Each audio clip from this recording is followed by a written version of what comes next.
안녕하세요. 주식맘스TV입니다. 8월 17일 화요일 오늘의 종목 리뷰 및 내일의 관심 종목에 대해서 말씀드리겠습니다.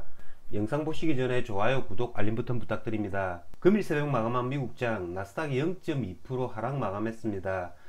나스닥이 장중한 때 1.4%까지 하락을 했지만 저가 매수세가 들어왔죠. 오후에는 이렇게 아랫꼬리가 달리는 양봉을 만들었습니다. 나스닥 마감 차트 상으로는 그다지 나쁜 그런 모습이 아니었습니다.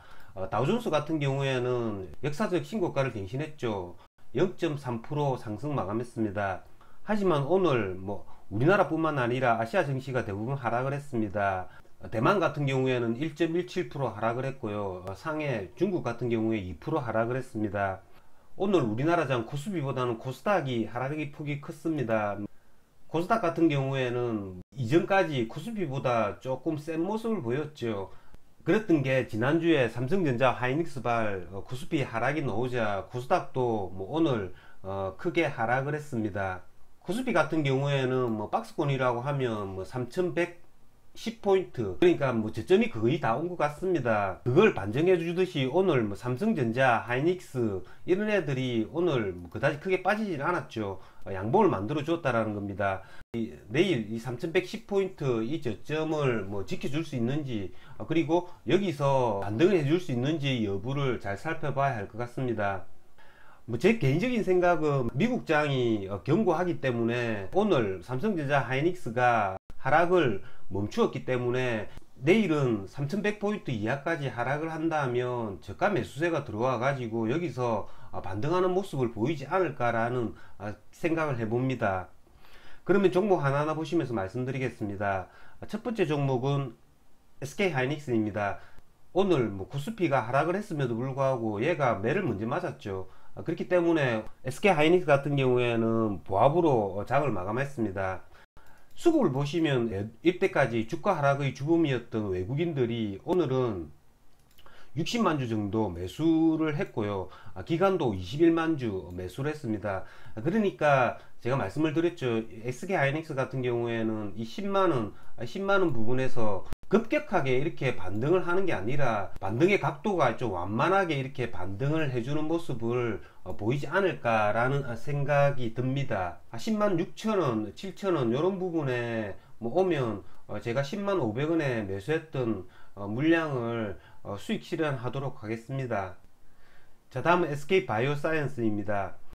오늘 코스피, 코스닥 양시장이 크게 하락을 했음에도 불구하고 SK바이오사이언스 그리고 카카오뱅크 이 두 종목이 오늘 장을 이끌었다고 할 수 있죠. 자, SK바이오사이언스부터 먼저 보시면 지난 4월 동안 가격 조정을 이렇게 받다가 전고점이죠. 이 30만원을 이렇게 뚫으니까 슈팅이 나오는 겁니다.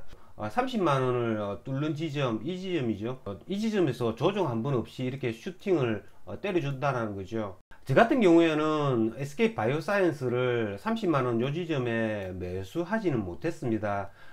왜냐하면 이 30만원 이 자리에서 조금 이렇게 3분봉상 이렇게 조금 조정을 받는 그런 모습을 보이지 않을까라고 했는데요. 여기서 조정 없이 이렇게 날아가 버렸기 때문에 매수를 하지는 못했습니다.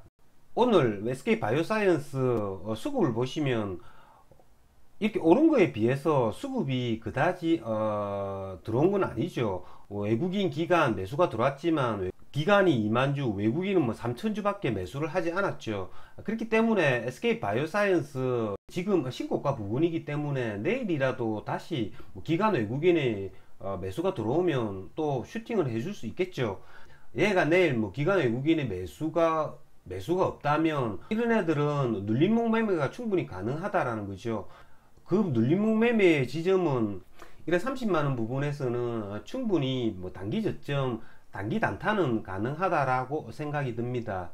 자, 다음 카카오뱅크입니다. 카카오뱅크 같은 경우에는 오늘 크게 상승을 해 주었죠. 카카오뱅크 외국인이 오늘 100만주 순매수를 했고요.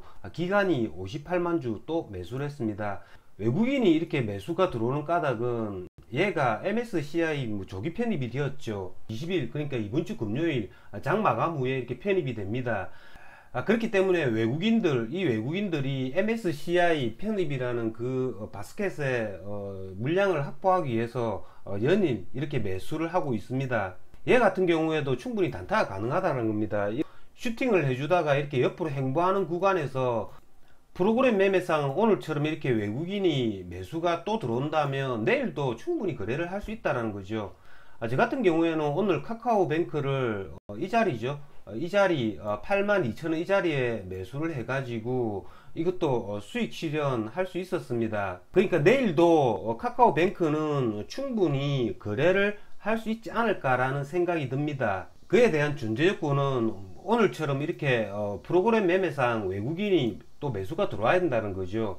자, 다음은 2차전지 소재주들입니다. 자, 제가 지난 토요일 방송에서 말씀을 드렸죠. 2차전지 소재주도 같은 경우에는 뭐 에코프로 HN이 대장인데, 이 에코프로 HN 같은 경우에는 8월 18일 내일부터 무상증자 물량이 출회가 됩니다. 제가 생각하기에는 내일부터 이렇게 하락이 나올 줄 알았는데요. 오늘 뭐 하루 전에 이렇게 하락이 나왔습니다. 이렇게 에코프로 HN이 이렇게 하락을 하니까요, 나머지 애들도 이렇게 동반으로 이렇게 하락을 하는 모습을 보였습니다. 얘네들도 이런 부분이죠. 뭐 한 13만원대 이런 부분까지 와준다면 여기서 매수하면 반등 있지 않을까라는 생각이 듭니다. 뭐 물량이 등록된다고 하더라도 여기서 뭐 계속 이렇게 한꺼번에 이렇게 죽지 않습니다. 한 번씩 크게 반등을 해주고 다시 꼬꾸라진다라는 거죠. 그렇기 때문에 에코프로 HN을 뭐 노리신 분들은 뭐 거래를 하셔도 좋지만요, 에코프로 HN 같은 경우에는 가격에 부담이 있기 때문에 이 에코프로 HN을 보고 같이 상승을 해 주었다가 오늘 크게 하락을 한 세로닉스, 코스모화학, 그리고 뭐 LNF 저점에 온다면 뭐 거래를 하는 방법도 있습니다. 이런 애들의 저점을 찍을 때는 뭐 세로닉스 같은 경우에는 13,300원 이런 지점, 코스모화학 같은 경우에는 뭐 16,000원대 초반, 신성델타테크 이런 애들 같은 경우에는 뭐 18,000원대 초반이 되겠죠. 뭐 이런 저점을 내일 노린다면 단기간에 폭이 충분히 나오지 않을까라는 생각이 듭니다. 저 같은 경우에도 뭐 내일 이런 애들이 뭐 이런 자리에 온다면 적극적으로 매수해서 단기 반등폭 노려보도록 하겠습니다. 자, 다음 메타버스 관련주입니다. 뭐 오늘 대부분의 테마들이 폭락을 했죠. 코스닥이 뭐 2.8%까지 떨어졌기 때문에 일부 종목을 제외하고 대부분의 테마주들이 이렇게 급락을 했는데요. 이 테마들 중에서도 내일 어떤 테마를 매수를 할까를 굉장히 잘 선택을 해야 된다는 거죠. 조금 전에 말씀드린 2차전지 소재주들이나 아니면 메타버스 관련주들, 이런 애들은 코스닥이 반등을 할 때 같이 제일 빨리 반등을 해줄 겁니다. 엄하게 뭐 정치 테마주들, 그리고 대북 관련주들, 이런 애들은 코스닥 지수가 반등을 한다고 하더라도 그런 애들은 또 안 오를 수도 있다라는 거죠. 그렇기 때문에 저 같은 경우에는 내일 메타버스 관련주들, 그리고 2차전지 관련주들 위주로 저점을 한번 노려보도록 하겠습니다. 메타버스 관련주들 뭐 중에서 쿠세스 같은 경우에 제가 지난주 금요일날 얘를 14,200원쯤에 매수를 해가지고 오버나잇을 했죠. 얘가 오늘 이렇게 14,200원을 깨지는 그래프를 그리길래 얘를 전부 본전에 매도했습니다. 오늘 전체적으로 코스닥 장이 안 좋았다라는 거죠. 아침부터 굉장히 안 좋았기 때문에 얘가 14,000원 초반대를 지켜주지 못하겠다라는 생각이 들어서 얘를 14,200원 이 지점에 전량 매도를 했습니다.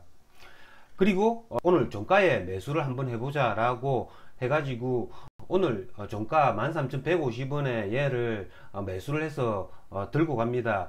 뭐 수량은 똑같죠. 14,200원에 매수했던 물량만큼 13,150원에 매수를 다시 했습니다. 내일 13,000원을 이렇게 살짝 깨뜨린다고 하더라도 이 지점은 단기 저점이 아닌가라는 생각이 듭니다. 하지만 오늘처럼 코스닥이 전체적으로 이렇게 폭락이 나온다면 이 저점이라는 게 의미가 없죠.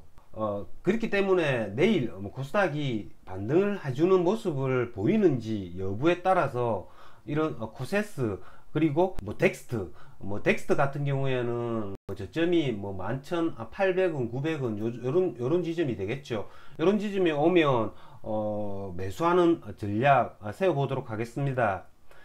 그 전제 조건은 조금 전에 말씀드렸다시피 코스닥이 오늘처럼 이렇게 폭락을 하면 안 되는 거죠. 코스닥이 반등을 해줘야 된다라는 겁니다. 하지만 아까 서두에서 말씀드린 것처럼 뭐 악재가 있어서 이렇게 빠지는 게 아니기 때문에 단기 저점일 가능성이 굉장히 많기 때문에 내일 저 같은 경우에는 저점 매수 차원에서 거래를 하는 전략을 세워보도록 하겠습니다. 그러니까 그 사이에 이런 애들을 줍줍이를 할 수 있다라는 거죠. 어쨌든 내일 같은 경우에는 뭐 주식을 가지고 있지 않고 현금을 가지고 계신 분들은 굉장히 뭐 기회일 수가 있습니다. 여러분들 내일 뭐 잘 거래하셔가지고 좋은 성과 있으시길 기원드립니다. 이상으로 주식마법사TV를 마치겠습니다. 제 영상이 도움이 되셨다면 좋아요, 구독, 알림 버튼 부탁드립니다. 끝까지 시청하신 분들에게는 보유 종목이 급등할 수 있게끔 마법을 걸어드리겠습니다. 윙가르디움 레비오사 감사합니다.